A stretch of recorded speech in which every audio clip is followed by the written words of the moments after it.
Hey YouTube, Corlash1990 here, and today I have another Wars TCG deck profile.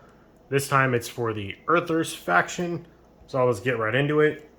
To start things off, our starting site is, I'll get it a little closer to the camera, is Venus Gula Mons Correctional Facility. It says you can't drain here, but again, it has the icon, it offers 2 energy, and it says as long as you control its location, an additional cost for your opponent to play a ship or unit, he or she pays 1 more energy, which is, it's pretty good. I chose a site because there's more ground stuff than ships in this deck, though this deck is very mid-rangey. And I will say the Earthers faction in general is, it focuses on creating as much attrition as possible for your opponent to deal with. That's kind of like its shtick. And I think personally it plays very well just itself, not needing another faction to co-op with it. And I'll go into the rest of my deck here, obviously, starting here out. And the other sites I play 4 of the Encampment, the Unlimited Ganymede Exploratory Camp. It's just more sites, more icons. You want as many icons and sites as you can get out and play. And then for the non-site locations, for the sector locations, I have Venus Yacht Works.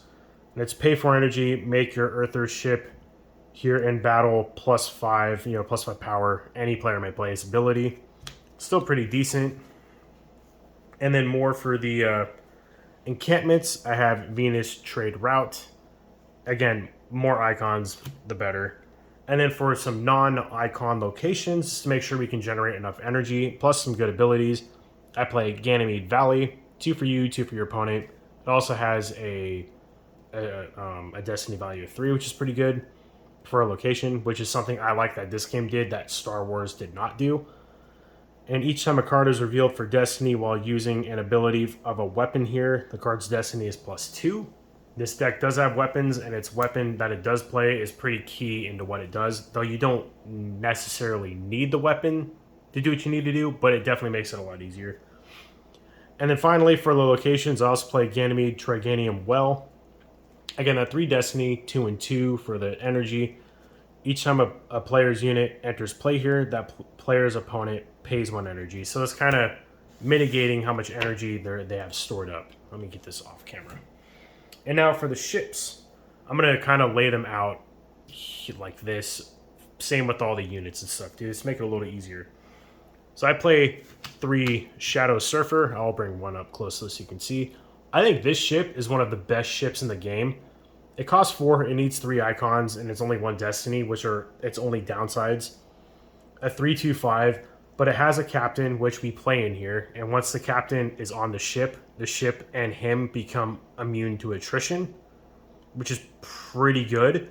And also, the ship on top of that cannot be targeted by your opponents. So this thing, once it has a captain, it's pretty much here to stay, and it's here to cause a bunch of problems. So it is a unique ship, I will say that, but I do run 3 copies of it to try and increase the amount of times we draw into it. And for the next unique ship that I also play 3 of is the X-Labs Type 4. It's a 2/1/5, costs 2, needs 3 icons, obviously, has 3 of the destiny value. And it's its ability is lose 3 energy, put target ship here in its owner's hand. You may use this ability only during your move phase. You cannot use this ability during the turn this ship comes into play. Just being able to kind of weaken the board state for what your opponent has without, it's after the fighting and all that stuff. But this thing is really good at just playing and then bouncing like an expensive ship back to their hand. Personally, I think that's great. Next, for the non-unique ships, I play 4 Inca Fighter. Cost 2, 1 icon, 3 destiny, 2/1/5. When the ship enters play, you may put target unit here that doesn't have piloting on top of its owner's deck. It doesn't really come into play a whole lot. It's just, its sector presence is how I see it. And then finally, to round the ships off, I play 4 Venus Garrison Fighter, 3 cost, 3 destiny, 1 icon, a 2/1/5. And as long as this ship is at a sector that has a Venus in its sight, which we have plenty of them, this ship is +2 power. Tactics +1, and defense +2. So it gets a pretty decent stat boost, which makes up for its 3 cost. So that is all the ships I play in this deck. I do play more units, so we do have more vehicles in this deck, which I'll get into in a second. So for the units that I am running, I have a unique one that comes in a starter deck, and it's cool. You get them foil. Is a Dagger Lead, costs 6, 2 Destiny, 3 Icons, 7/2/5 stat line, size 2, transport 1. I won't go into what those are. You can invert this vehicle, undamage your target other unit in a side battle here, which is great. And when it inverts, it goes to a 7/2/5, same stat lines. It just helps save one of your units that's already in play. Continuing the vehicle loadout, we have 4 of the infantry support vehicle. So if you like vehicles for this game, I would highly recommend Earthers. And if you like dealing a lot of attrition, again, I would highly recommend Earthers. They got these cool little spear things with all these crazy guns, and honestly, I think Earthers have some of the best artwork in this game. Personally, I like Quay the most, but Earthers is a very close second. But anyway, 3 cost, 1 icon, 2 Destiny, a 3/16 stat line. It's a size 2, transport 1. Pay 2 energy. If this vehicle is at a site adjacent to a site battle, it can move to that battle.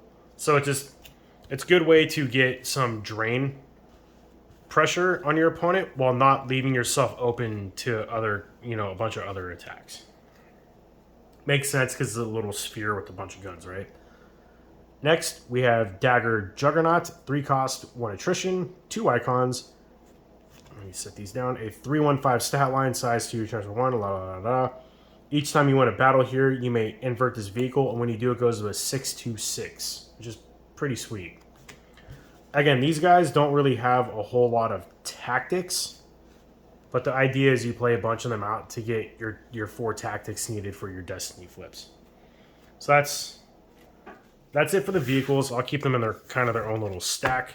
Though keep in mind, these don't go in sector battles. These are site battles with your troops. Going on to our units, I'm going to go on to our only unique one. Though there are a couple other ones you could consider, but I just didn't want to put them into this deck. I am playing 3 Rogan Hallard, which is a guy that goes onto that cool, unique ship.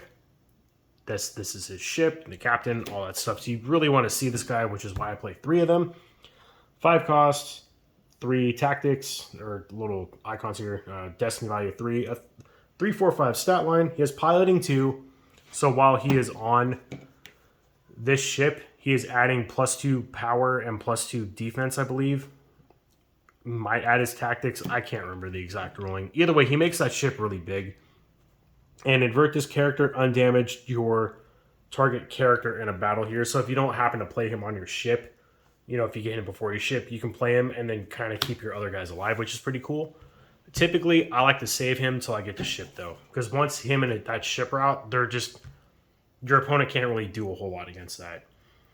Next, I play 4 of the Ranger Watchmen. 2 cost and cool. And if you get a starter deck, you get 2 of these foil, which is kind of cool. You can't really see it because the sleeve and the lighting I have kind of gets rid of it. This and these 3 are foil. I don't know where my other foil one is. I have it somewhere. But a 2 cost, 2 icons, 2 Destiny. So again, not really the greatest Destiny values in this deck, but there's a card in here that definitely helps out with the attrition generating in this deck for sure. 3/14 stat line. Quick draw run, so if he has a weapon, which we do play in here, you can, activate it an additional time. Each time the attrition step ends here and your opponent has attrition remaining, so if they can't fulfill all the attrition you generate on them, this guy gets +3 power. So he gets bigger if you're doing more attrition to your opponent than they can handle to do even more damage to him. So it's kind of like a win more type of card. Definitely, I think, necessary at 4 of, especially with it only costing 2. Next, I play 4 Mouthpiece. Cost 3, 1 of the icons, 3 Destiny, a 2/2/3 stat line. Again, quick draw 1, so you can do that weapon 1 additional time. When this character enters play, you may pay 2 energy. If you do, download a weapon. Definitely a 4 of to get that weapon into play. And that is actually all the units I play in this deck. So a fair amount of this deck is units and ships, mainly units, and we have some supporting cards here. So I play 4 of the only weapon I currently have. I'm sure they probably have another weapon in the first set that came out, but I don't own any of the product from the first set outside of starter decks. So this is all I got. But I'm playing 4 Gorgon Cannon, cost 1, 2 icons, 2 destiny. Great cost value for what this thing does. As long as this character is at a site, you cause attrition +1 here, so it just automatically just does something, generating more attrition. And then it has the once per time you activate this, pay 1 energy. Choose target unit your opponent has in a site battle here. Damage target if its defense is less than the destiny flip. So when you activate this, flip destiny. If the target has defense less than the destiny, you damage it. Plus the number of units your opponent has here.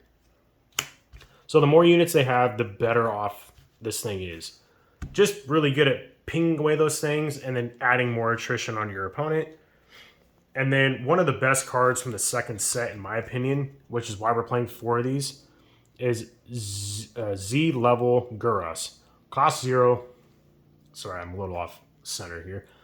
0 cost, 3 icons, 6 destiny, which is great. It's an interrupt, it's lost, so when you play this, it goes to the lost pile. As an additional cost to play this interrupt, pay X energy. So the turn you play this, you want to have like 10 energy saved up. And all it does is you cause attrition plus X at target location where a battle is taking place. You don't even have to be the one to initiate the battle when you play this card. As long as a battle is taking place, you can just dump 10 energy and just boom, cause 10 attrition to your opponent. 10 obviously being higher than expected. On average, this thing will probably hit for like 4 or 5. But if you have this in your hand, you're waiting for it, causing 10 attrition, that's a pretty big deal. And then to round the deck off, I also play 4 expansion. We have a bunch of encampments to download off this, and I think this card, with the card pool, the very limited card pool we have, I think this thing is almost a must in every deck you have. And it just downloads an encampment, and that's all it does. And that is my Earthers deck profile. I really like this deck. Again, if you like a mid-rangey type of deck that doesn't specialize on, playing on sites or sectors, but can do a little bit of both, but where it focuses at is causing a bunch of attrition and roundabout way like spot removal, sort of. This is probably the deck for you. I can't wait to get more product for the first set to add on to this deck and all the other decks that I have. But for the time being, this one does a great job. And again, once I get more product, I'll update all my decks I have. And I know I'm missing one more faction. I'm not going to upload a video to it because I think it's incredibly incomplete without having product from the first set.